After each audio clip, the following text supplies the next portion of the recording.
Olá, esse é o projeto Estudae, do Governo do Estado do Maranhão, da Secretaria de Educação, aqui na plataforma Gonçalves Dias. Meu nome é Pamela Nojosa, eu sou professora de língua portuguesa e hoje a gente vai estar dando continuidade às nossas aulas de letramento. Na aula de hoje, a gente vai falar sobre os elementos da narrativa, que partes que compõem uma história. Então vamos lá. A gente vai começar lendo uma pequena narrativa. Mais uma segunda-feira. João atrapalha o trânsito, recebe buzinadas. Para conduzir seu veículo de tração própria, tem força e alguma habilidade, não habilitação. Aventura-se por entre as moradias. Cada lixeira ou cesta é uma chance. Uma moradora o chama. Alcança uma sacola com restos de festa, papelões, latas e garrafas vazias. Como bônus, um pote com sobras do almoço de domingo. Ela não tem cachorro. Essa é uma narrativa, é uma pequena história. E nessa pequena história, o que a gente tem? A gente tem personagens, então tem João, tem a moradora. A gente tem um espaço, onde é que essa história acontece na rua. A gente não tem uma marcação temporal. Aliás, a gente não tem uma marcação temporal, a gente não sabe quando é que essa história está acontecendo, mas a gente sabe que é na rua porque ele está atrapalhando o trânsito, então é o horário que tem trânsito, a gente já imagina que é o horário que tem trânsito, mas a gente não tem uma localização temporal. Mas a gente tem personagens, a gente tem a ação que está acontecendo. O que aconteceu nessa história? Tinha uma pessoa andando na rua, essa pessoa estava coletando produtos, coisas, aparece uma outra pessoa, interage com ela. Essas ações que vão acontecendo compõem a narrativa, a gente chama de enredo. Então, toda narrativa, toda vez que eu conto uma história, eu tenho pequenos elementos que fazem parte dessa história. Seja uma novela, seja um filme, seja uma fofoca que você está contando, a gente sempre vai ter esses elementos. Pamela, e que elementos são esses que fazem parte da narração? A gente chama de pente: personagem, enredo, narrador, tempo e espaço. Então, toda vez que eu conto uma história, eu tenho uma narração. É um relato de alguém contando algo que aconteceu. Para relatar essa história, eu preciso ter um narrador, que é quem me conta a história. Eu preciso ter personagens, que são aqueles que atuam dentro da história. O momento em que a história aconteceu, o lugar em que a história aconteceu e as ações, que são o enredo. E aqui eu coloquei alguns exemplos de gêneros que são gêneros narrativos. Então, a gente tem a novela, a fábula, o romance, o conto, a crônica, todos são exemplos de textos narrativos. Na aula de hoje, a gente vai focar nos 3 elementos, né? Vamos começar falando de enredo. Enredo são as ações que acontecem na história. E aí a gente tem uma ordem que os fatos aconteceram, mas não necessariamente o enredo vai seguir essa ordem. Então, vamos pensar numa linha do tempo, da história da Chapeuzinho Vermelho. Então, a mãe fala com a Chapeuzinho Vermelho, pede para ela levar um negócio para a avó, a cestinha, e aí ela vai no meio do caminho, encontra o lobo mau. Essa é a ordem cronológica. A gente conhece a história da Chapeuzinho na ordem cronológica. Primeiro, a apresentação das personagens, a mãe conversando com a filha. Depois, o desenvolvimento desses acontecimentos. Então, a filha começa a fazer o caminho dela para ir até a avó. Depois a gente tem o clímax. O que é o clímax? É aquela parte mais tensa da história. Sabe, no momento em que a Chapeuzinho descobre que o lobo mau, na verdade, não é a vovozinha, que é o lobo mau que está ali de trás da roupa da vovó, esse é o clímax. É o momento mais tenso da história, que a gente fica imaginando o que vai acontecer depois daquilo. E o que vem depois é o desfecho. Então, essa seria a ordem linear, a ordem direta dos elementos do enredo. Mas a gente sabe que nem todas as histórias são contadas dessa forma. Quem já assistiu Tropa de Elite 2 sabe que a gente tem um enredo que a gente chama de in media res. O que é esse in media res? Ele começa no meio do caminho. Então, a primeira cena do Tropa de Elite 2 é uma cena de tiroteio.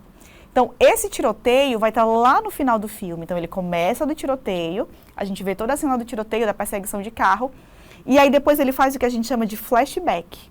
O que é esse flashback? Ele volta lá no passado, conta pra gente o que aconteceu, aí ele volta para a apresentação, para o desenvolvimento, passa toda essa parte da trama da história, até a gente chegar de novo àquele ponto. E aí a gente tem a repetição da cena, e aí a gente entende como é que a história chegou àquele ponto.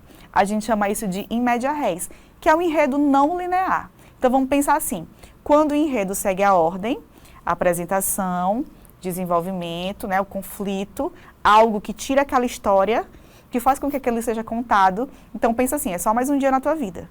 Você não tem nada de interessante para contar para alguém. Aconteceu alguma coisa que te tirou do normal? Esse é o conflito. É o que muda a história. Então vamos pensar na Chapeuzinho Vermelho. A mãe pede para a filha ir levar uma cesta de doces para a avó, uma cesta de frutas para a avó.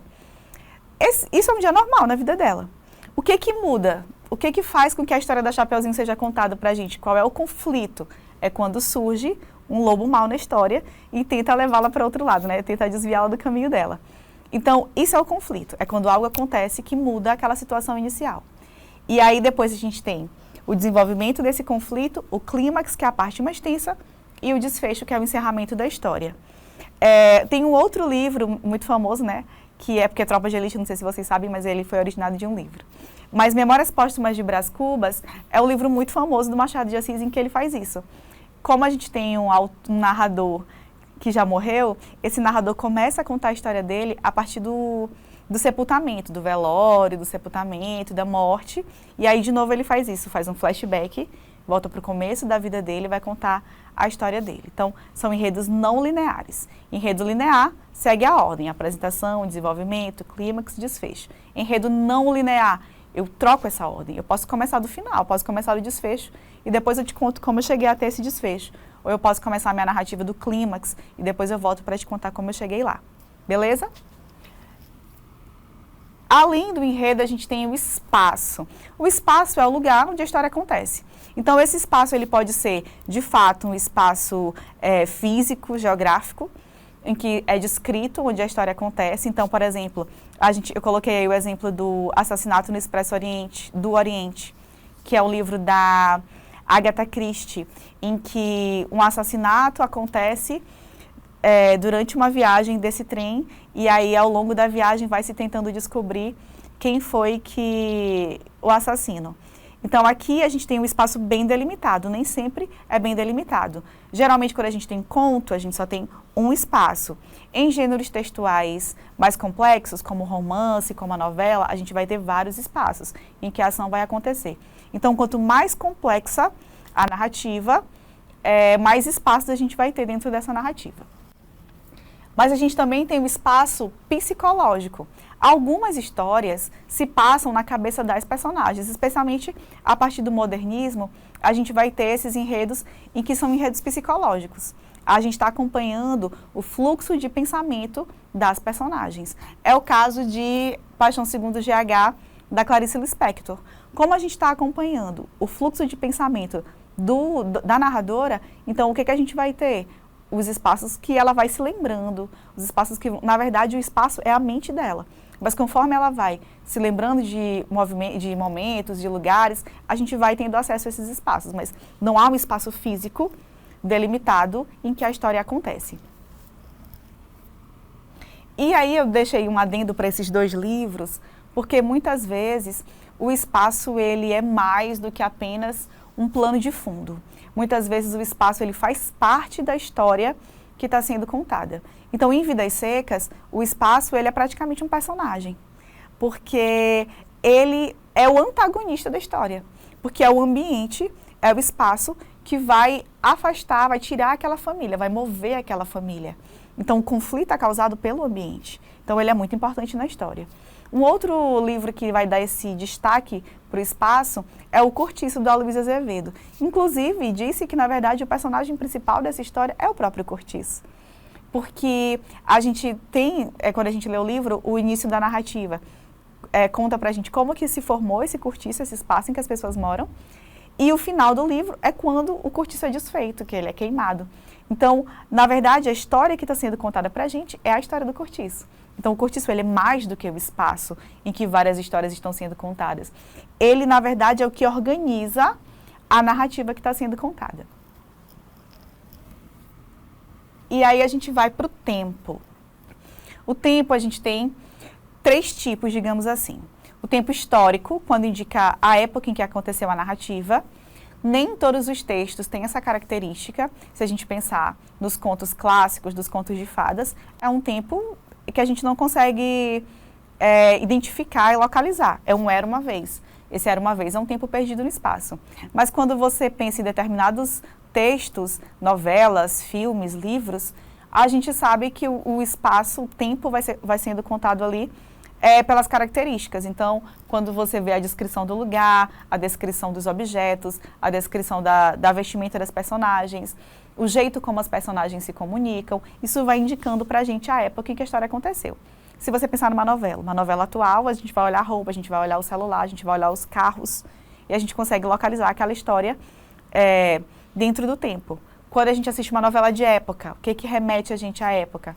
Os objetos, as roupas das pessoas. E, às vezes, alguns livros, quando a gente está falando de romance, de conto, eles têm essa marcação temporal dita lá, com todas as letras.